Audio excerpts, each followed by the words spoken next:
Hi viewers, அஸ்ஸலாமு அலைக்கும், வணக்கம். நீண்ட நாட்களுக்கு பின் மீண்டும் ஒரு காணொளி மூலமாக உங்களை சந்திக்கும் வாய்ப்பை எனக்கு தந்த எல்லாம் வல்ல இறைவனுக்கு புகழ் அனைத்தும் அல்ஹம்துலில்லாஹ். அடிக்கடி உங்களை சந்திக்க வேண்டும் என்பதுதான் எனது ஆசையாகவும் இருக்கின்றது. ஆனால் கால நேரம் அதற்கு இடம் தராமல் இருக்கின்றது. இருந்தாலும் நேரம் கிடைக்கின்ற போதெல்லாம் என்னால் முடிந்தவரை உங்களோடு புதிய தகவல்களை பரிமாறிக்கொள்வதற்கு நான் எப்போதுமே தயாராக இருக்கின்றேன். அந்த வகையில் இன்று மீண்டும் உங்களை இந்த காணொளி மூலம் சந்திப்பதில் மகிழ்ச்சி அடைகின்றேன். இன்று நான் பேசப்போவது உங்களோடு உள்ளூர் அரசியல் பற்றியல்ல. உள்ளூர் அரசியல் பற்றி நிறைய விடயங்கள் இருக்கின்றன.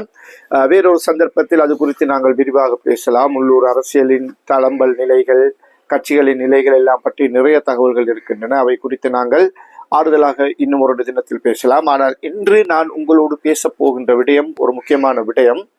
அது அண்மையில் ஈரானில் கொல்லப்பட்ட இஸ்மாயில் ஹானியா, ஹமாஸ் இயக்கத்தின் தலைவர், அரசியல் பிரிவு தலைவர், ஆயுத பிரிவுக்கு தலைமை தாங்கியவர், ஹமாஸ் இயக்கத்தின் அச்சானி என்று கூட அவரை வர்ணிக்கலாம். அந்த அளவுக்கு முக்கியமான ஒரு பிரமுகர் ஈரானில் வைத்து படுகொலை செய்யப்பட்டிருக்கின்றார்.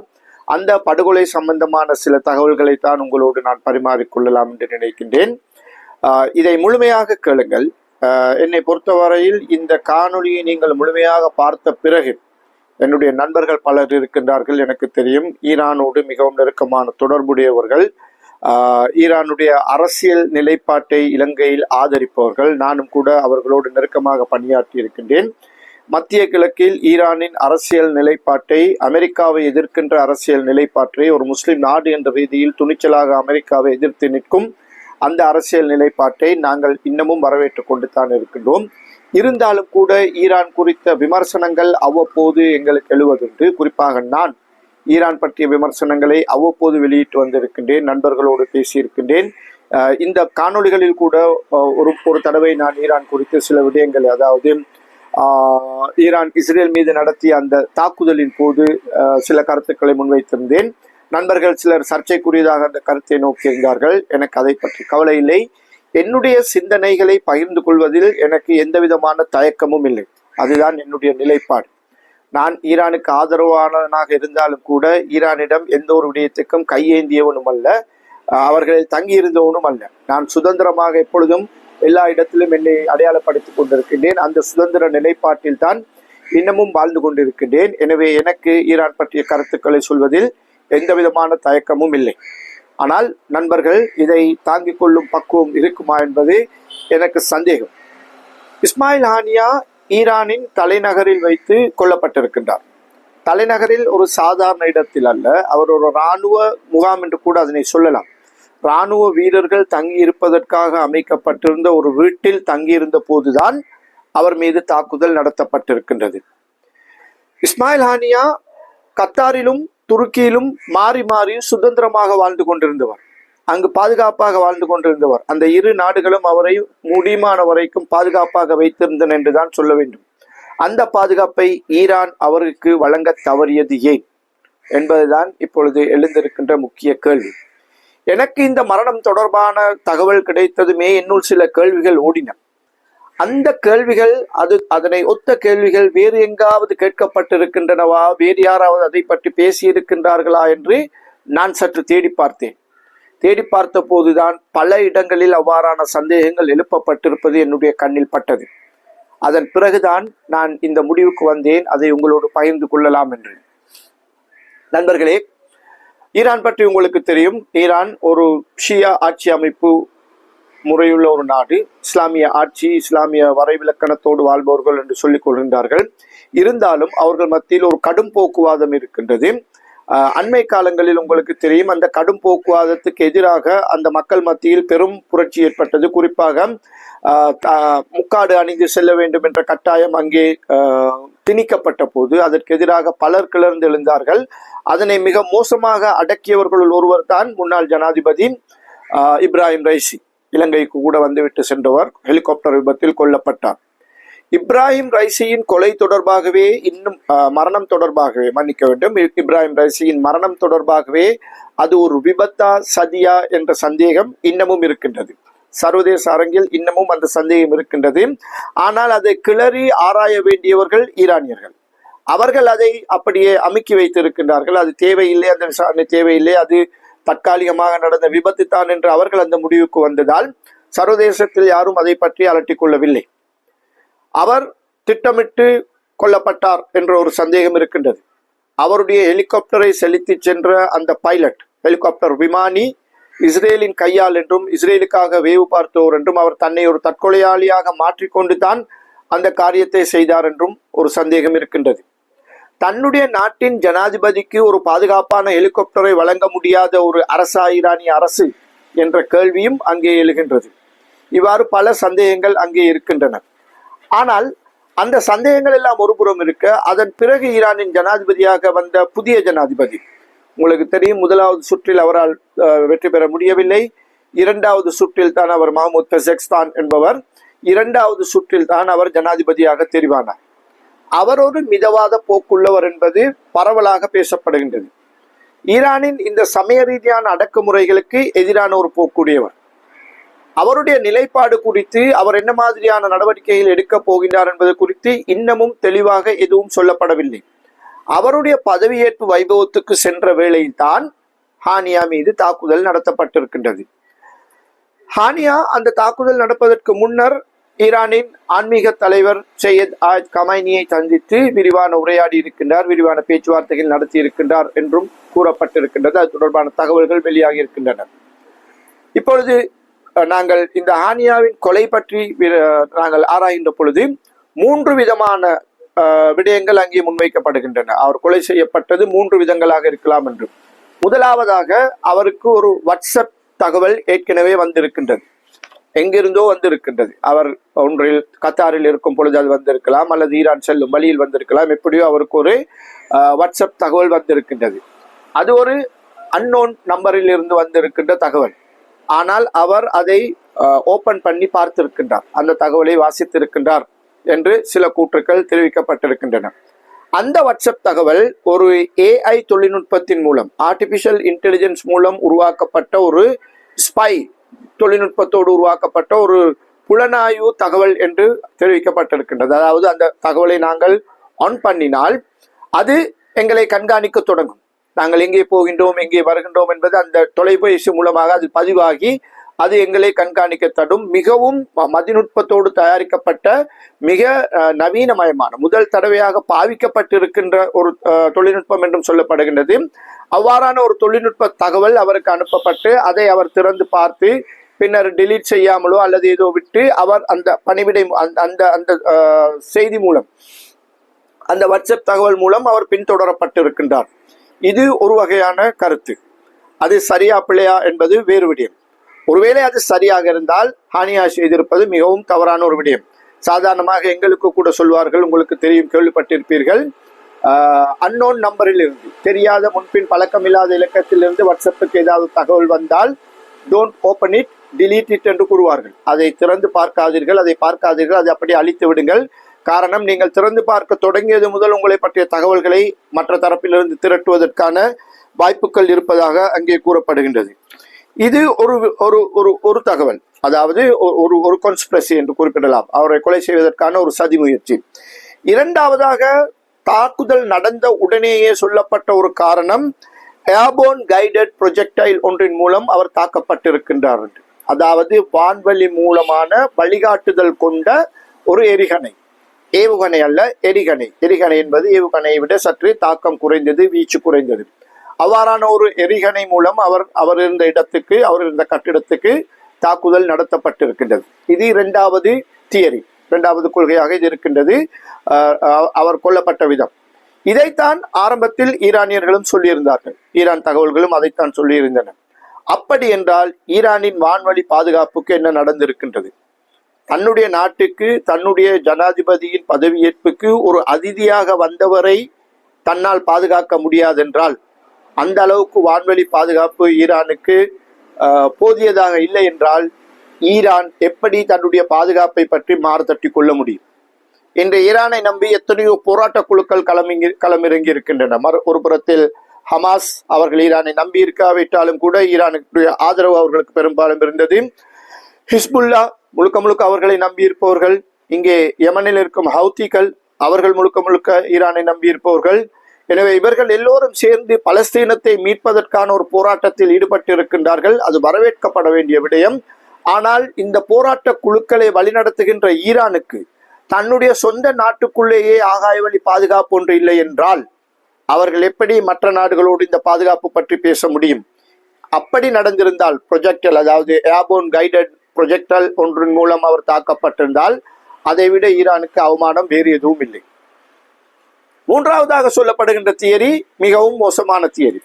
அதாவது ஹானியா வருவார் என்ற தகவல் இஸ்ரேலிய தரப்பினருக்கு 2 மாதங்களுக்கு முன்னரே கிடைத்து 2 மாதத்திற்கு முன்னரும் இருந்தே அவரை பின்தொடர்ந்தவர்கள் அவர் இந்த இடத்தில் தான் தங்க போகின்றார் என்பதை தெரிந்து கொண்டு அங்கே ஒரு குண்டை பொருத்தி வைத்திருந்தார்கள்.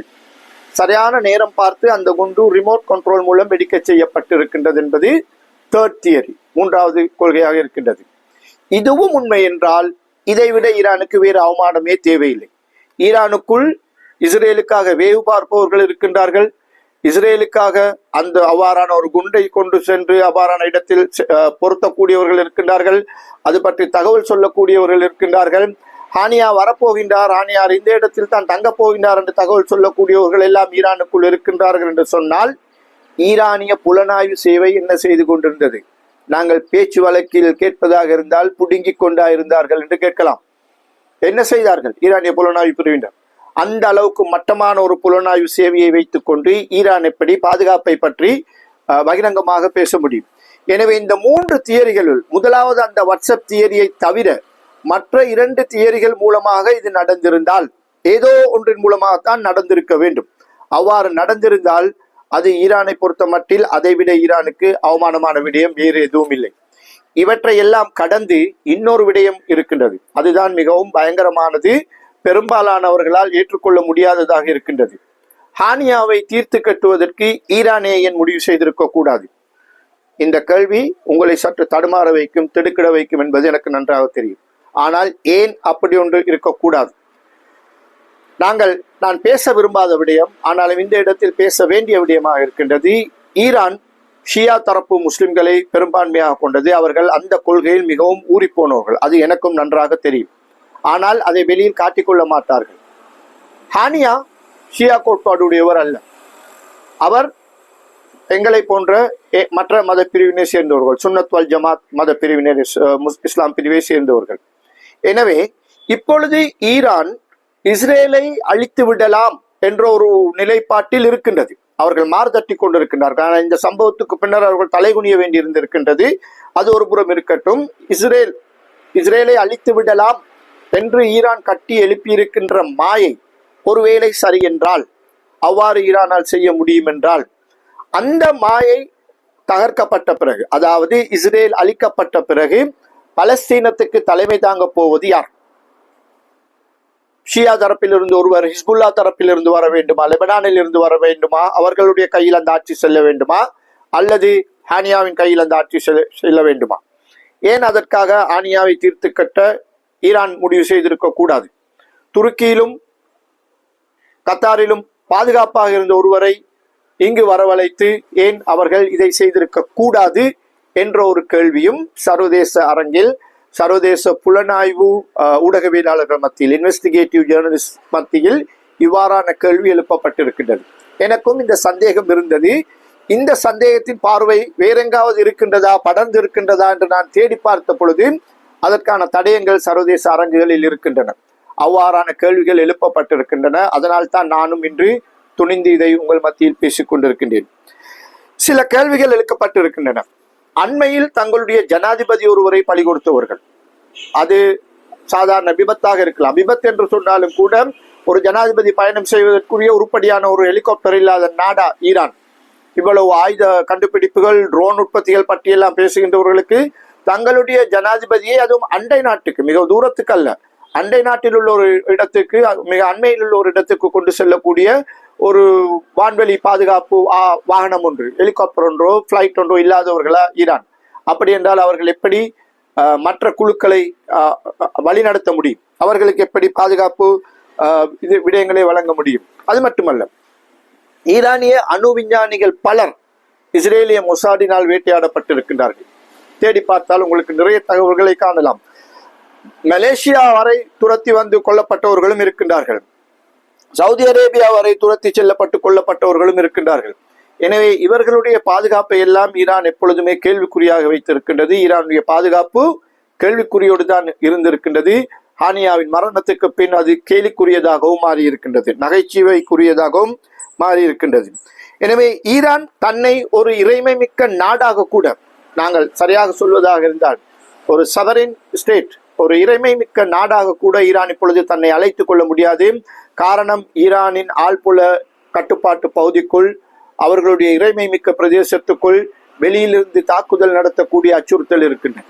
இது டெஹரானின் வடபகுதியில் நடத்தப்பட்ட ஹானியா மீதான தாக்குதலோடு நின்று விடுமா அல்லது தொடருமா என்பதுதான் கேள்வி. ஈரான் அதற்கு பதிலடி கொடுப்பதாக சொல்லி இருக்கின்றார்கள். அங்கும் கூட ஒரு கருத்து வேறுபாடு இருக்கின்றது. அதுவும் ஒரு முக்கியமான கேள்வி. ஹானியாவின் கொலை பற்றி, ஹானியா தாக்கப்பட்டது பற்றி இதுவரை புதிதாக ஈரானில் தெரிவு செய்யப்பட்ட ஜனாதிபதி, யாருடைய ஜனாதிபதி பதவியேற்புக்காக ஹானியா சென்றாரோ அந்த ஜனாதிபதி இதுவரை வாய் திறக்கவில்லை. ஒரு கண்டன வார்த்தை கூட அவரிடமிருந்து வெளிவந்ததாக எந்த தகவலிலும், இன்று காலையில் கூட நான் தேடி பார்த்தேன், எந்த தகவலிலும் காண முடியவில்லை. அது ஏன்? புதிய ஜனாதிபதி ஏன் ஹானியாவின் மரணம் குறித்து இன்னமும் எந்த கண்டனமும் தெரிவிக்கவில்லை? ஆயத்துல்லா காமேனி, அதாவது அவர்களுடைய ஆன்மீக தலைவர் பழிவாங்கப்படும், சரியான நேரத்தில் பழிவாங்குவோம் என்று கூறியிருக்கின்றார். ஈரானின் சபாநாயகர் அவ்வாறு கூறியிருக்கின்றார். ஆனால் ஈரானுடைய முதலாவது உப ஜனாதிபதி, ஃபர்ஸ்ட் வைஸ் பிரசிடென்ட், ராய்ட்டர் செய்தி ஸ்தாபனத்துக்கு வழங்கி இருக்கின்ற ஒரு தகவலில், மத்திய கிழக்கில் மோதல்கள் அதிகரிப்பதை நாங்கள் விரும்பவில்லை, நாங்கள் இந்த மோதல் நிலைமை அதிகரிப்பதை ஒருபோதும் விரும்பவில்லை, அதனை இணக்கபூர்வமாக தீர்த்து கொள்வதுதான் எங்களுடைய நோக்கமாகவும் இருக்கின்றது என்கின்றார்.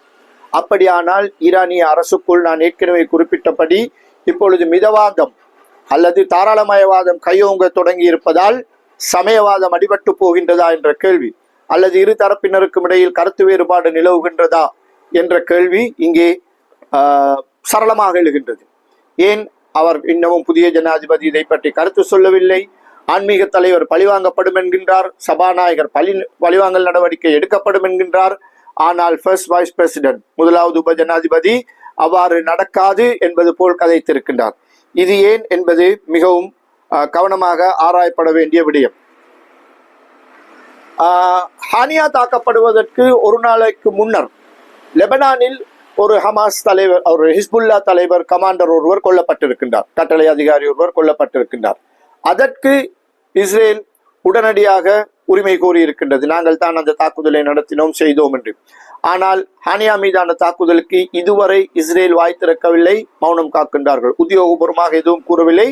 அங்கும் சாடை மாடையாக சில கதைகள். அவர்களுடைய உள்துறை அமைச்சர், மரபு சார்பு அமைச்சர், மரபுரிமை சார்பான ஒரு அமைச்சர், இவ்வாறான சிலர் தான் அது தொடர்பான கருத்துக்களை தெரிவித்திருந்தார்களே தவிர அவர்கள் கூட இந்த கொலைக்கு நேரடியாக எந்த உரிமையும் கோரவில்லை. மாறாக இது நல்ல விடயம், உலகில் நன்மைகள் இப்படித்தான் நடக்கும் என்ற ரீதியில் கருத்துக்களை சொல்லியிருந்தார்கள்.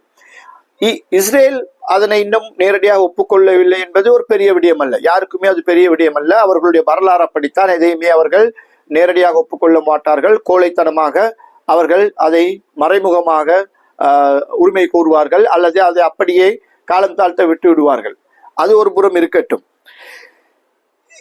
இந்த ஹானியாவின் கொலை நடந்த இடம் தொடர்பாக முதலாவதாக தகவல் வெளியிட்டது IRGC, இஸ்லாமிக் ரிப்பப்ளிகன் கார்ட் கோப்ஸ் என்று சொல்லக்கூடிய புரட்சி காவல் படை, இஸ்லாமிய புரட்சி காவல் படை தான் முதலாவதாக இந்த தகவலை வெளியிட்டது.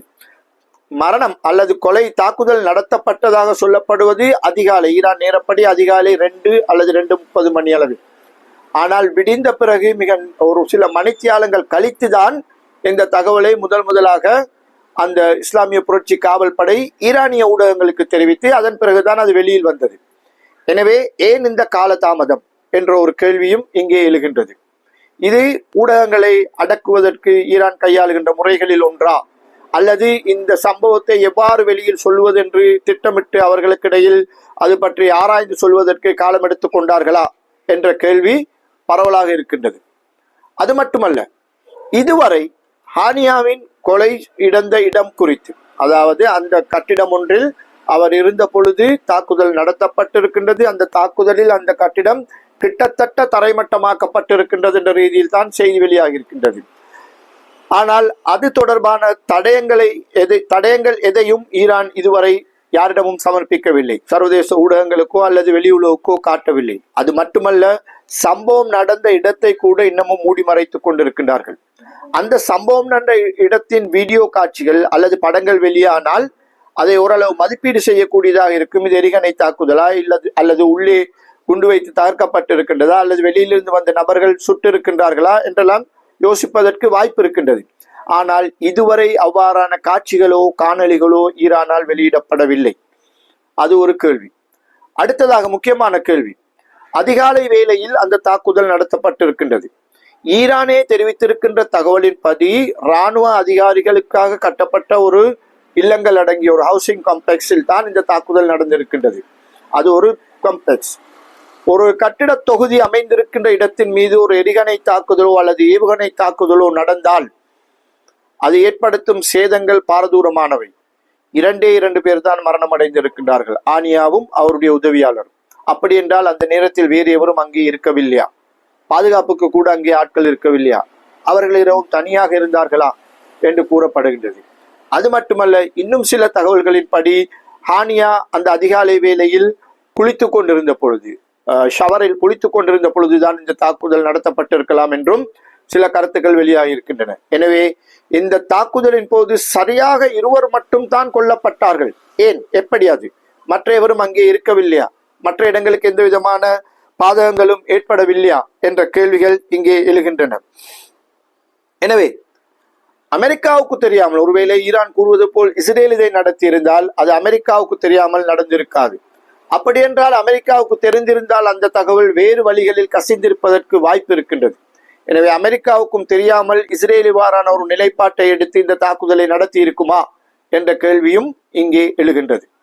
எனவே சர்வதேச ரீதியாக ஆய்வாளர்களின் கருத்துப்படி இதில் ஒரு உள்வீட்டு சதியும் இருந்திருக்கலாம்.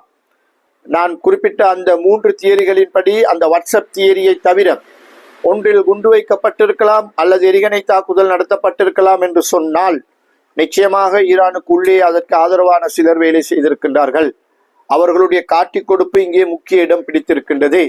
அதனை அடிப்படையாக வைத்துதான் ஹானியா பின்தொடரப்பட்டு சரியாக இந்த இடத்தில் வந்து தங்குவார் என்பது தெரிய வந்திருக்கின்றது. இதற்கு முன்னரும் அவர் அந்த இடத்தில் தங்கி இருப்பதாகவும் சில தகவல்கள் தெரிவிக்கின்றன. எனவே இவற்றையெல்லாம் கூட்டி கழித்து பார்க்கின்ற பொழுது ஹானியாவின் கொலை ஒரு திட்டமிட்ட சதி.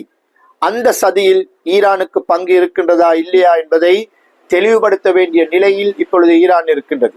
ஏன் இதில் ஈரானுக்கு பங்கிருக்க கூடாது என்பதுதான் இங்கே முக்கியமாக கேட்கப்படுகின்ற கேள்வியாக இருக்கின்றது. தொடர்ந்து பேசலாம். இது போன்ற இன்னும் பல தகவல்களோடு உங்களை சந்திப்பதற்கு நான் தயாராக இருக்கின்றேன். நன்றி, வணக்கம், அஸ்ஸலாமு அலைக்கும்.